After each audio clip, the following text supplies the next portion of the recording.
Assalamualaikum warahmatullahi wabarakatuh. Kita lanjutkan perkuliahan fisika thermal di minggu ke-7 ini, tetap berkaitan tentang entropi. Ya. Jadi secara umum ada banyak cara untuk melihat entropi, ya. Walaupun secara harfiah dia memiliki kesamaan cara-cara tersebutnya.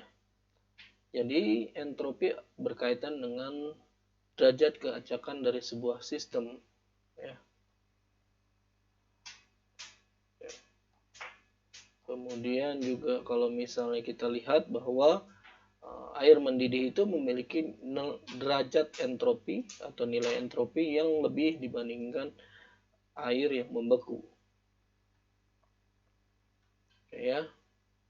Jadi derajat natural, ya, secara natural derajat keacakan dari alam ini kita sebut sebagai entropi, ya. Jadi misalnya itu sebuah taman tidak mungkin dia akan terus-terusan bersih atau dan secara natural dia akan menjadi acak. Misal. Kemudian juga entropi itu berkaitan dalam hal probabilitas. Semakin tinggi probabilitasnya,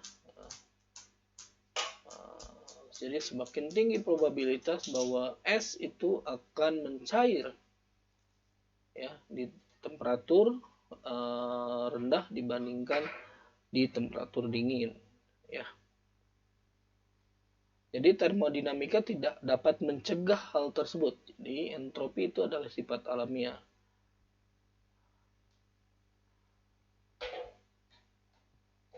Jadi secara probabilitas itu akan sangat kecil untuk mencegah hal tersebut. Tetapi ketika kita paham fenomenanya, itu sebenarnya berkaitan dengan kita bisa atur sifat-sifat termodinamikanya. Oke.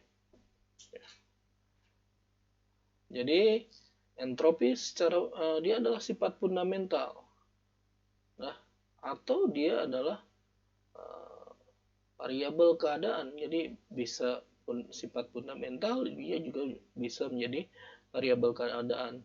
Sifat fundamental itu berkaitan dengan derajat keacakan, juga variabel keadaan di sini menggambarkan tentang probabilitas, ya. Misalnya, jadi entropi atau delta S atau perubahan entropi itu adalah pemberian kalor Q dibagi temperatur yang konstan. Bukan delta T, tapi T-nya. Jadi semakin tinggi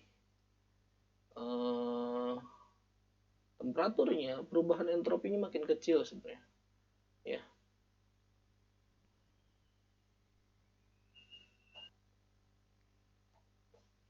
Oke, jadi kalau kita lihat perubahan entropi pada temperatur non konstan, bisa kita buat dalam bentuk integral. Jadi I-nya ini adalah inisial, F-nya adalah final.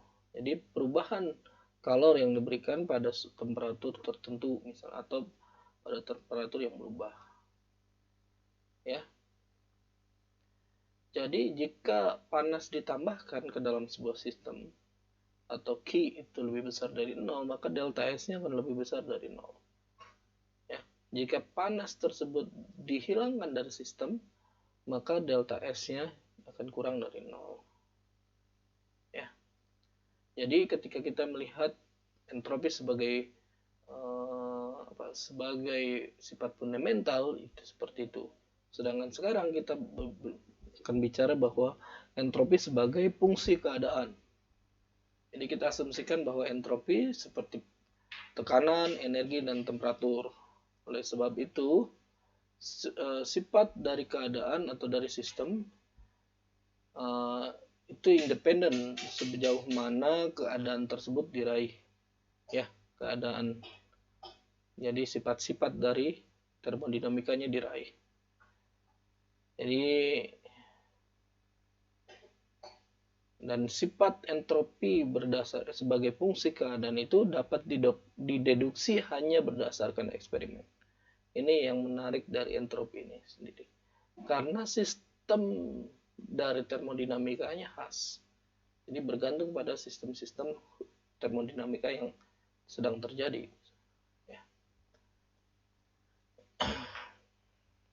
Jadi ini yang menarik, bahwa ketika kita ingin membuat sebuah proses yang reversible, jadi kita akan melakukan misalnya melihat perubahan proses itu secara perlahan, kemudian dari tahapan-tahapan yang kecil, yang kemudian kita lihat sebagai keadaan. Jadi misalnya pada gas kita lihat keadaan kesetimbangannya pada akhir step. Ya. Jadi ketika step yang kecil, energi yang ditransferkan dalam berupa panas sebesar deki, kemudian adanya usaha yang dilakukan oleh gas tersebut, ini akan mengubah energi internalnya. Jadi kalau kita bentuk misalnya energi internal, perubahan energi internal sebanding dengan kalori yang diberikan dikurangi usaha, ya. Jadi kita lihat bahwa dW itu sama dengan P dV, sedangkan energi internalnya adalah NCV per dt, NCV dt, maka dq itu menjadi P dV plus NCV per dt. Kemudian kita gunakan bahwa hubungan gas ideal PV nRT menjadi P sama dengan nRT per V.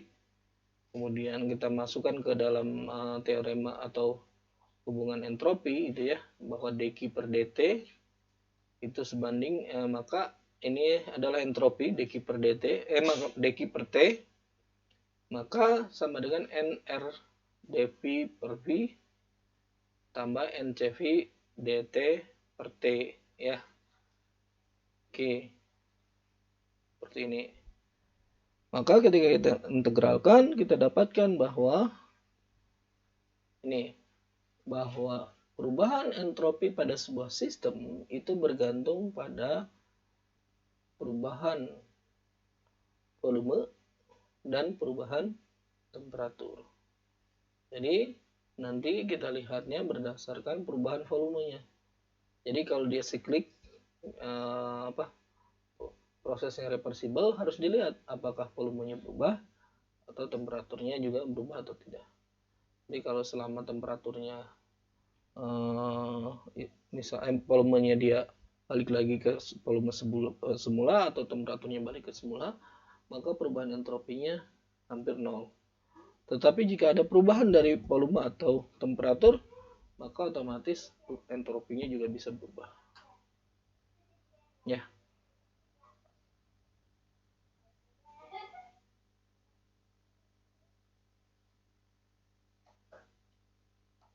Oke, kita lanjutkan ke entropi sebagai bagian dari hukum kedua termodinamika, bahwa sebuah sistem tertutup mungkin dia memiliki sebuah subsistem di mana masing-masing subsistem ini dia berinteraksi antara satu dengan lainnya. Misal ini ada sebuah ruang tertutup, misalnya ada reservoir yang bawah, thermal reservoir memberikan kalor, ya, kemudian kalor tersebut diserap oleh oleh gas menjadi energi internal dan usaha, ya. Ketika diserap, kemudian dia bisa jadi terisolasi dari lingkungannya, tapi juga belum tentu.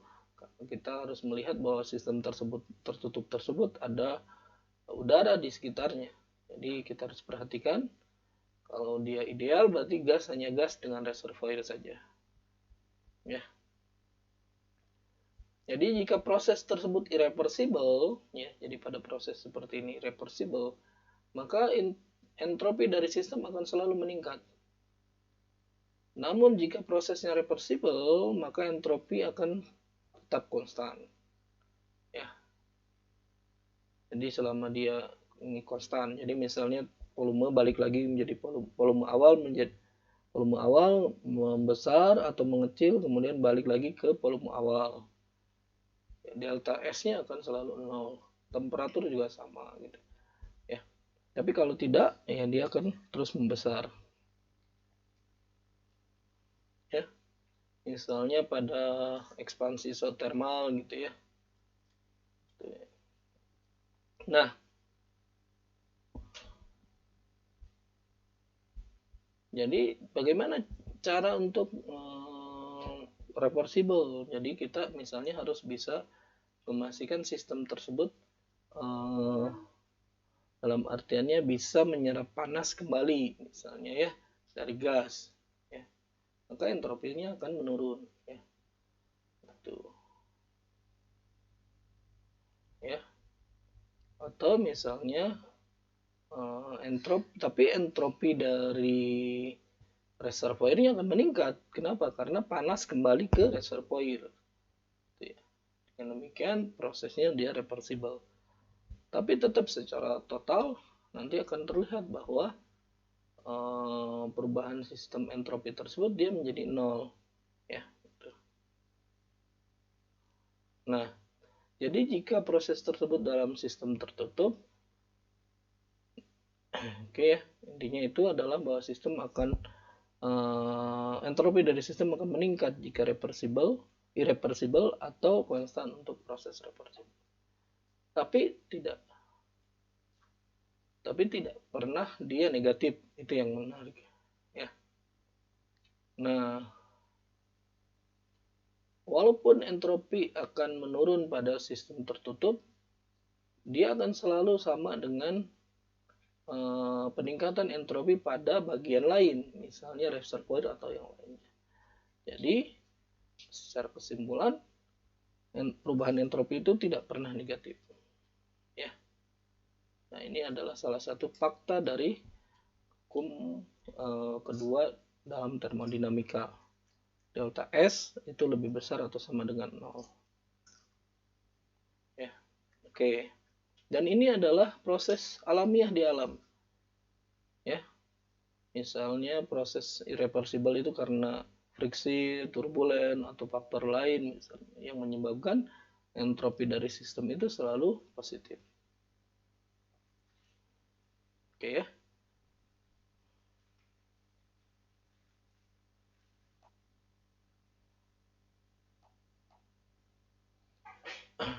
Jadi ada beberapa cara, misalnya gitu ya.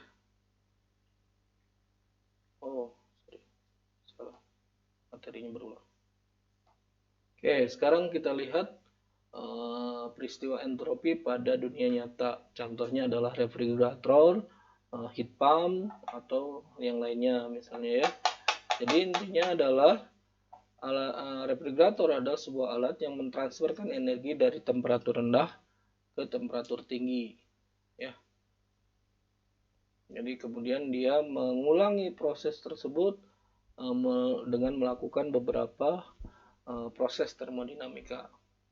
Pendingin udara di rumah misalnya itu dia adalah salah satu contoh dari kerja yang disebabkan oleh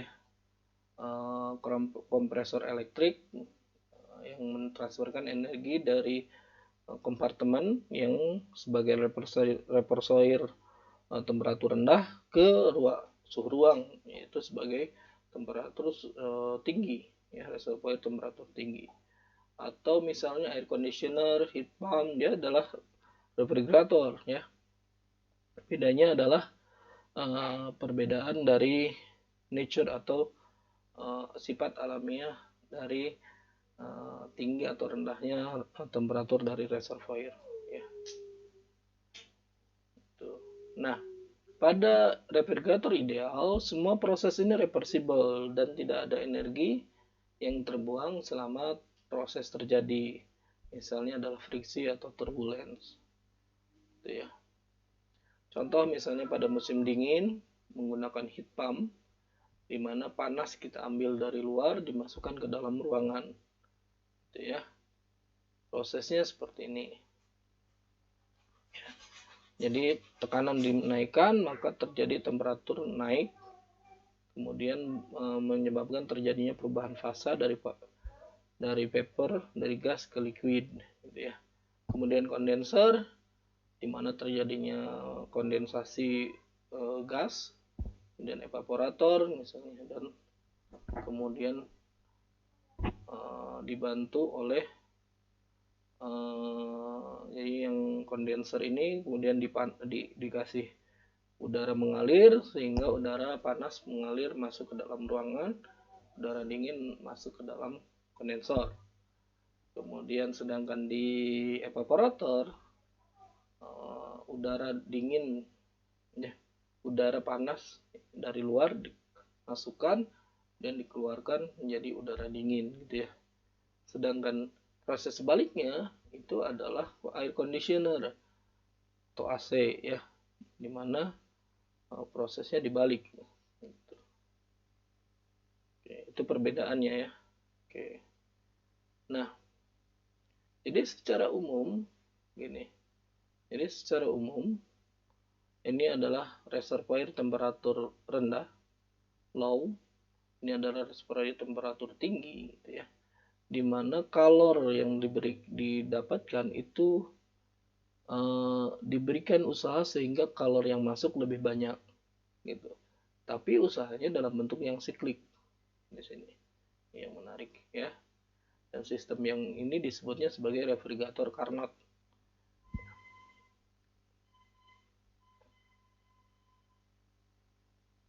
Jadi desain dari refrigerator ini intinya adalah dia dapat mengekstrak sebanyak mungkin energi atau QL ya pada temperatur rendah gitu ya. Kemudian dengan sedikit mungkin usaha yang kita berikan. Oke ya. Dan kita sebut ada koefisien refrigerator atau K, yaitu kalor yang kita inginkan dengan usaha yang dibagi oleh usaha yang diberikan. Oke, dengan menggunakan prinsip Carnot, kita dapatkan bahwa K itu sebanding dengan QL per QH minus QL atau W di sini ya. Per W. Hasilnya adalah K-nya sebanding dengan TL per TH minus TL.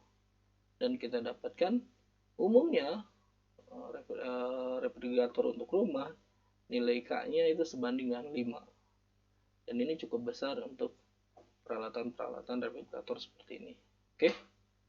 Sekian kuliah kita hari ini. Tugas untuk minggu ini adalah membuat ringkasan tentang mesin Carnot, terutama untuk refrigerator. Oke. Sekian kuliah kita hari ini. Assalamualaikum warahmatullahi wabarakatuh.